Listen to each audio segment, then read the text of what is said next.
And this is the question. What restrictions, if any, would you support regarding a woman's right to choose? Please discuss outside time limitations, such as the third trimester, which is a famous one. Some states are doing what I colloquially would call a cooling off period before you can do certain activities, having you go see a doctor, having an ultrasound, those sorts of things. Yeah. You have the starting points. People know I'm an Emily's List candidate. I'm strongly pro-choice. But and I've never said this publicly, but being pro-choice does not mean you're pro-abortion. I think they're two different things. It means that I feel and other people feel that it is not the government's place to tell a woman what she can or cannot do with her body. And my husband and I have had my husband's a physician, have had these conversations, and we've talked a lot about when a woman chooses to have an abortion, that's something that often stays with her for the rest of her life. I mean, it's a gut-wrenching decision for most women. And in terms of, you're talking about the 24-week period, Jim, once a baby is viable, it's no longer abortion. And, I think I do not support that unless there's extenuating circumstances, including, the life of the mother or something along those lines. But it becomes a very different issue when you have a baby that can live outside the womb. Okay. We're simpatico on this one. We are a strong alignment on this piece. We should run together. We should. I think Bartlett's growing big enough. We have another seat next rotation. Yeah. We'll see. With the decision is between a woman and her doctor, and it occurs in the privacy of an exam room for a reason. The implications on this are horrible, and I was defending my position as a Republican who is a pro-choice Republican the other day, and a voter sent a thing saying, "Hey, I wish you were more pro-life." And my response to her, because her line was the 12-week mark. And you mentioned 24, and the best thing is viability. And I spoke with Marty Madnick, and I spoke with Kathleen Mulkern when we got that question of, what do you think of 24 weeks? I'm like, whoa, that's viability is the question, not a line in the sand. Yeah, I agree with you. I agree with you 100%. And that's a strong point that we have to put out. It's viability.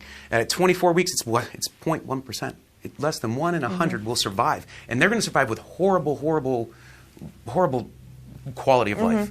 You get to 28, 30, 32. Now you're starting to talk about 99% in America, but not necessarily overseas. And that's something a judgment a doctor can make better than we can. Exactly. Yeah. It's up to the doctor and the woman in the room. Right. And we have 5 kids, but we had 6 pregnancies, and we lost one. And that was heartbreaking. I've never talked about it publicly. My instinct was to go clinical, as a nurse, as an EMT, as a soldier. It was to shut down. All right, how do we deal with it? What are our options? Chemical. And my wife said, whoa. I'm going to let my body do its thing. And this was week 6, week 7. We found out that we had lost the pregnancy at week 7.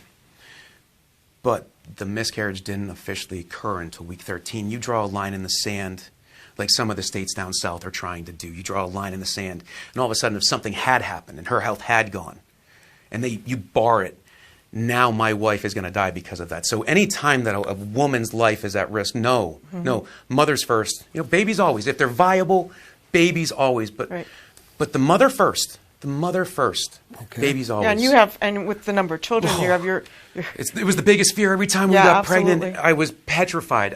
It still shakes me up. I got 5 kids. Oh, I could not do it without my wife and 4 daughters. I want to protect that right. I will always protect that right. Well, and I just want to say I'm sorry for that loss. Thank you. Sorry for that Thank loss. you. And I almost lost it.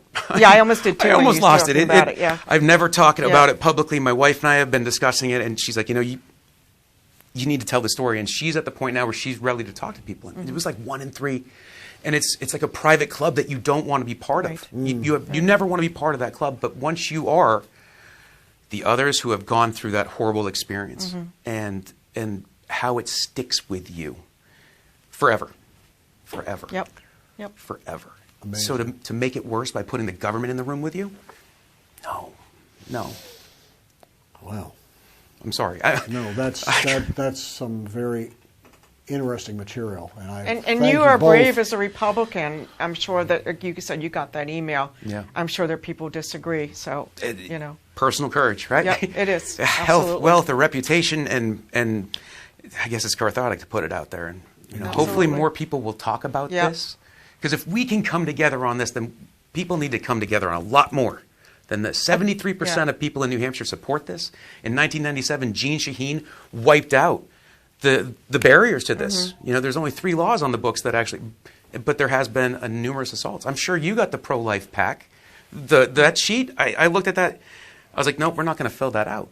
Stop stem cells. My back was put back together with stem cells from my hip. Right. It was anti-science. And that's hard. So we've got to have these. This is a third rail. This is a very hard topic to talk about. Right. That's why I brought it up. Oh, yeah, bring it up. Next segment. Okay. Okay.